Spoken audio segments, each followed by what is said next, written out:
Morning students. Now we can see here our next topic, modern atomic theory. Dalton atomic theory के बाद modern atomic theory को दिया गया और इसके कुछ मेन पॉइंट्स इस तरह से हैं. Atoms is composed of still smaller particles which are called electron, proton and neutrons. इसमें बताया गया है कि जो एटम है जो कि बहुत ही स्मॉलेस्ट पार्टिकल है और एक फंडामेंटल पार्टिकल है, तो एक्चुअल में जो एटम्स होते हैं वो बहुत ही छोटे पार्टिकल से बने हुए होते हैं और इन पार्टिकल्स को इलेक्ट्रॉन, प्रोटॉन एंड न्यूट्रॉन कहा जाता है. इट मीन्स हर एक एटम इलेक्ट्रॉन, प्रोटॉन और न्यूट्रॉन के कंबाइंड फॉर्म से ही बने हुए होते हैं. Atoms of the same element में not be similar in all respect. और यहाँ पे बताया गया है कि किसी सेम एलिमेंट के जो एटम हैं वो सभी एटम हर एक रिस्पेक्ट में सेम नहीं होते हैं. They may have different atomic masses. Suppose कि सेम एलिमेंट के जो एटम हैं उनका एटॉमिक मास डिफरेंट भी हो सकता है. For example, atom of carbon have atomic masses 12 and 14. जैसे कार्बन के जो एटम है उनका एटॉमिक मास 12 एंड 14 होता है. Such elements, the atom of which have similar properties but different atomic masses are called isotopes. और इस तरह के जो एलिमेंट्स जिनमें सेम प्रॉपर्टी तो पाई जाती है बट एटॉमिक मास डिफरेंट होता है, ऐसे जो एलिमेंट्स हैं उनको आइसोटोप्स कहा जाता है. बिकॉज हम यहाँ पर देख रहे थे कि जो कार्बन है उसके एटॉमिक मास में चेंजेस हो सकते हैं. इट मीन्स अलग अलग एटॉमिक मास कार्बन का ही होता है. जैसे कि कार्बन में अगर हम देखें तो 12 एटॉमिक मास वाले भी कार्बन होते हैं एंड 14 एटॉमिक मास वाले भी कार्बन होते हैं. जबकि एलिमेंट तो एक ही है, कार्बन ही है, बट इसमें अलग अलग एटॉमिक मास है. तो इस तरह के एलिमेंट जिनमें प्रॉपर्टी तो सेम है, कार्बन है तो प्रॉपर्टी तो सेम होगा लेकिन एटॉमिक मास अलग अलग है, तो ऐसे जो एलिमेंट्स हैं उनको आइसोटोप्स कहा जाता है. देन थर्ड है, एटम्स ऑफ डिफरेंट एलिमेंट में हैव सेम एटॉमिक मासेस.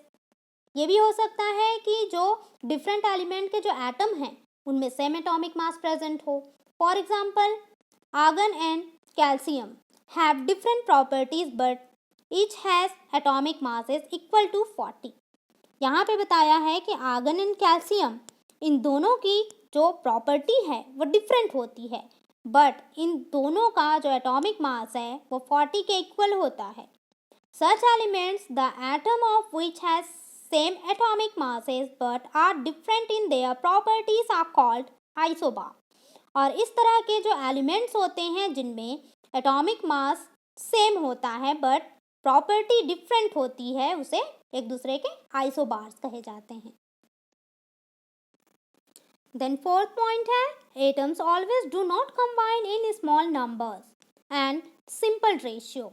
इसमें बताया गया है कि जो एटम्स हैं वो हमेशा किसी स्मॉल नंबर में या सिंपल रेशियो में ही कंबाइन नहीं होते हैं.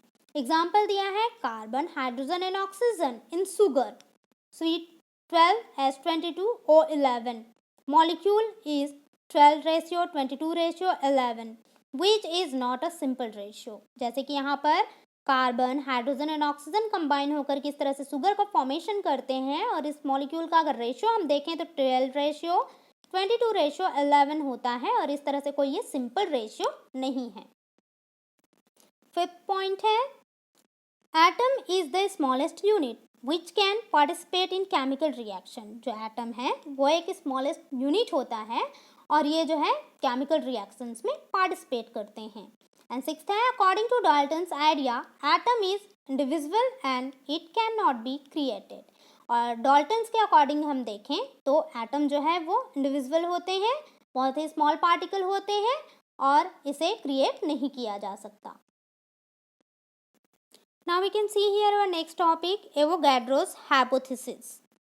Matter consists of two kind of ultimate particle, either than an atom and a molecule. यहाँ पे बताया गया है कि मैटर जो है दो टाइप के अल्टीमेट पार्टिकल कंटेन करते हैं, atom and molecule. It means matter atom and molecule से बने हुए होते हैं. As the smallest particle of gauze which can exist independently are the molecule and not atoms. यहाँ पे बताया गया है कि ऐसे स्मॉलेस्ट पार्टिकल जो इंडिपेंडेंटली एक्सिस्ट होते हैं वो मॉलिक्यूल्स होते हैं, वो एटम्स नहीं हैं। Therefore, volume of gases must be related to the number of molecules present in it। और इस प्रोसेस के वजह से कि जो स्मॉलेस्ट पार्टिकल्स हैं, ऐसे स्मॉलेस्ट पार्टिकल जो इंडिपेंडेंटली जो एक्सिस्ट कर सकते हैं वो मॉलिक्यूल्स होते हैं, वो एटम्स नहीं होते। इसके वजह से जो गैस है उनका जो वॉल्यूम है वो नंबर ऑफ मॉलिक्यूल जो कि उस गैस पर प्रेजेंट नंबर ऑफ मॉलिक्यूल्स हैं उन पर ये जो है डिपेंड करता है या उससे ये रिलेटेड होता है। सो इस तरह से जो गैस होते हैं, जो गैस का वॉल्यूम है वो नंबर ऑफ मॉलिक्यूल जो कि उस गैस पर प्रेजेंट होते हैं उससे रिलेटेड होता है। Avogadro's on this basis put forward a hypothesis called Avogadro's hypothesis। और इस जो प्रोसेस है या ये टर्म जो है उसके बेसिस पे एवोगैड्रो ने एक हाइपोथेसिस दिया जिसे एवोगैड्रोस हाइपोथेसिस कहा जाता है।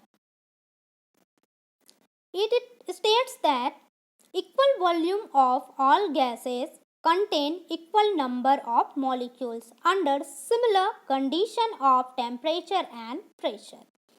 और एवोगैड्रो हाइपोथेसिस के अकॉर्डिंग अगर हम देखें तो इसमें बताया गया है कि जितने भी जो गैस हैं उनके सभी गैस के इक्वल वॉल्यूम में,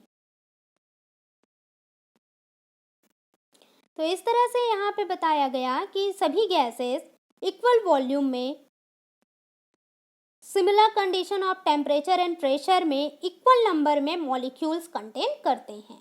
इट मीन्स अगर सिमिलर कंडीशंस में टेम्परेचर और प्रेशर है तो उन कंडीशंस में इक्वल नंबर में इक्वल वॉल्यूम में जितने भी जो गैस होते हैं वो इक्वल नंबर में मॉलिक्यूल्स को कंटेन करते हैं। अगर टेम्परेचर क्या है, सिमिलर है, और प्रेशर भी क्या है, सिमिलर है, तब जो जितने भी गैस हैं अगर उनका वॉल्यूम भी इक्वल है तो वो इक्वल नंबर में मॉलिक्यूल्स को कंटेन करेंगे। और यही क्या है, एवोगैड्रोस हाइपोथेसिस है। For example hydrogen gas plus chlorine gas, ये दोनों आपस में कंबाइन हुए और HCl हाइड्रोक्लोरीन इस तरह से गैस का फॉर्मेशन किया है, या हाइड्रोजन क्लोराइड गैस का फॉर्मेशन किए, ये हाफ मॉलिक्यूल, ये हाफ मॉलिक्यूल, और ये दोनों आपस में मिक्स होकर के one molecule of HCl gas का फॉर्मेशन किए।